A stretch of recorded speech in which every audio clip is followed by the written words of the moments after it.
सुजीत, अभी जो स्थिति चल रही है पटना की, बिहार की पॉलिटिक्स में बड़ी संख्या में लोग हैं जो तेज प्रताप को इतना सीरियस नहीं लेना चाहते हैं, लेकिन तेज प्रताप यादव पिछले एक सप्ताह या 10 दिन से लगातार कुछ स्टेप दिख रहे हैं उनके, जो ये इशारा कर रहा है कि कहीं ना कहीं तेज प्रताप कुछ सीरियस पॉलिटिक्स की दिशा में जा रहे हैं। जैसे वो महुआ के लिए घोषणा करते हैं, फिर पास में एक विधानसभा में एक कैंडिडेट की घोषणा करते हैं, उसके बाद फिर अब वो बोल रहे हैं कि हम चुनाव ये गठबंधन करेंगे इन पार्टियों के साथ। हालांकि उन पार्टियों का जिनके साथ वो गठबंधन की बात कर रहे हैं वो पार्टियां कैसी हैं, इस पर आप बताएंगे कि वो कौन सी पार्टियां हैं। प्रदीप निषाद कौन है, कितने मजबूत हैं? क्योंकि जिस तरीके से वो बोल रहे हैं कि तेज प्रताप बोल रहे हैं कि मुकेश सहनी तो बहरूपियां हैं, असली निषादों के नेता प्रदीप निषाद हैं। क्या है स्थिति इस गठबंधन की? जो 4-5 हैं, इनके नाम तो कोई नहीं जानता है। बिल्कुल अंकित, आपका कहना बिल्कुल सही है। ये जिन पार्टियों के साथ तेज प्रताप ने अपने गठबंधन को बनाया, उसमें से इन पांचों के नाम तो कई लोगों ने पहली बार पढ़े होंगे।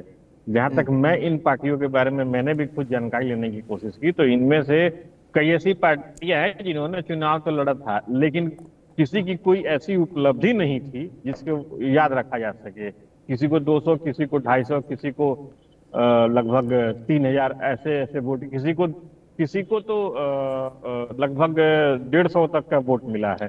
तो आप अंदाजा लगा सकते हैं कि ये कैसी पार्टियां हैं। इनमें कई ऐसी पार्टियों के जो नेता जो पिछले चुनाव में खड़े थे, मान लीजिए कि अगर 10 वहां पे अगर उम्मीदवार लड़ रहे हैं तो कोई 8वें नंबर पर रहा है, कोई 9वें नंबर पर रहा है। देखिए अंकित, बात यह है कि तेज प्रताप के साथ एक पॉलिटिकल एज है, और वो एज है उनके पिता का नाम। उनके पिता एक बहुत बड़े बिहार या यूं कहे देश की राजनीति में तेज प्रताप के पिता एक बड़े नाम है। लालू प्रसाद यादव को सब कोई जानता है। तेज प्रताप यादव के साथ अगर कोई जुड़ता है तो वो उसके पीछे की मंशा यही है कि तेज प्रताप एक बड़े बेटे के बड़े नाम के रूप में यहाँ पे हैं। जहां तक प्रदीप निषाद की बात आपने कही, देखिए प्रदीप निषाद, इसमें कहीं कोई शक नहीं है कि वो शुरू के दिनों में मुकेश सहनी से बहुत नजदीकी से जुड़े रहे हैं। एक बार जब मेरी बातचीत हो रही थी प्रदीप निषाद से, तो उन्होंने इस चीज को कहा था कि जो चीजें पार्टी के लिए होती है वो मैंने जमीनी स्तर पर किया है। मैंने घूमा है, गांव देहात मैंने घूमा है। मैं बाढ़ में गया हूँ, सुखाड़ में गया हूँ। यद्यपि मैं यूपी का रहने वाला हूँ, संभवतः वो मिर्जापुर के रहने वाले हैं, लेकिन मैं यूपी से ज्यादा बिहार को जानता हूँ। अब प्रदीप निषाद को तो लोग जानते हैं, तो जैसे तेज प्रताप के साथ लालू यादव का नाम जुड़ा हुआ है, वही ठीक वैसे ही प्रदीप निषाद के साथ मुकेश सहनी के नाम जुड़ा हुआ है।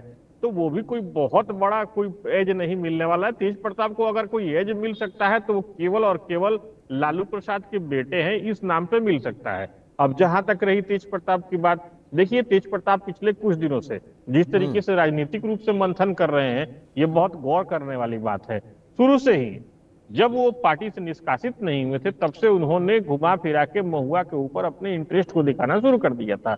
वो बोलना शुरू कर दिए थे। आपको याद होगा कि वीडियो भी वायरल हुआ था जिसमें महुआ के भी वर्तमान विधायक मुकेश रोशन रोते हुए दिखाई दिए थे।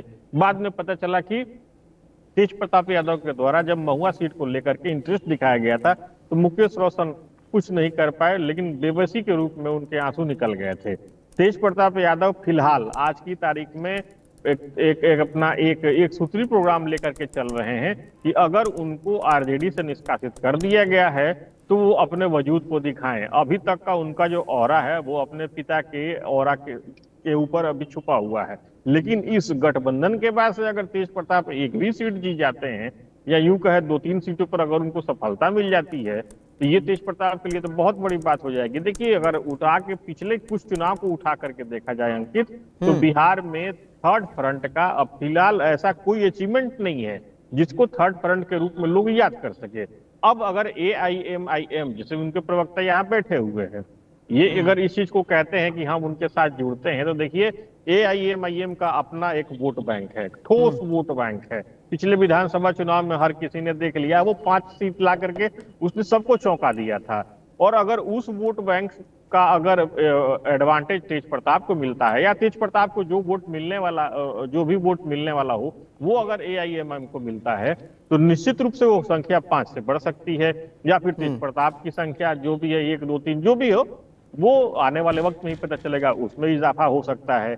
अब AIMIM और तेज प्रताप अगर जुड़ते हैं तो किन शर्तों पे जुड़ते हैं, कितनी सीटों पे लड़ेंगे, ये सब देखना थोड़ा दिलचस्प होगा। ये प्रदीप निषाद की क्या स्थिति है, ये इनकी क्या जमीन पे स्थिति है? जिस तरीके से वो बता रहे हैं कि, मैं आता हूं आदिल के पास, पहले सुजीत से थोड़ा सा, कि जिस तरीके से कह रहे हैं कि मुकेश सहनी का ये है, बातें चल रही, पार्टी भी बना लिया, प्रदीप निषाद ने प्रेस कॉन्फ्रेंस भी किया था इससे पहले कि हमने बहुत सारे योगदान दिया है पार्टी में, असली नेता हम हैं, असली दावेदार हम हैं।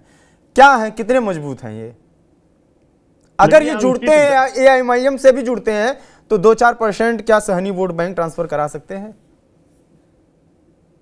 देखिए अंकित, प्रदीप निषाद, जैसे मैंने बताया, जैसे तेज प्रताप के साथ उनके पिता का नाम जुड़ा हुआ है, वैसे ही प्रदीप निषाद के साथ इस चीज को भले वो इनकार करे, मुकेश सहनी का नाम जुड़ा हुआ है। वो सबको ही जानता है कि मुकेश सहनी के साथ वो लंबे समय तक एसोसिएट रहे हैं।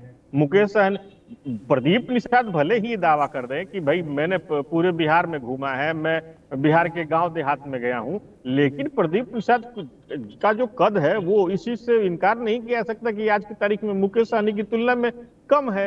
मुकेश सहनी की का जो कद है वो काफी बड़ा है। अब प्रदीप निषाद इस चीज को भी कहते हैं कि मैं यूपी से हूं लेकिन बिहार मेरा दूसरा घर है। अब प्रदीप निषाद जो है वो मीडिया में चूंकि वो कई बार आ चुके हैं, तो जाहिर सी बात है जो पॉलिटिकल इंटरेस्ट रखते हैं, जो किताब पढ़ते हैं, जो टीवी देखते हैं, न्यूज देखते हैं, वो प्रदीप निषाद के बारे में जानते हैं। लेकिन कोई बहुत बड़ा अचीवमेंट अगर देखा जाए तो मुझे तो कम से कम ऐसा नहीं दिख रहा है कि प्रदीप निषाद के रूप में कोई है जो जिसके बारे में मैं यहाँ पे चर्चा कर सकूं। ठीक ठीक।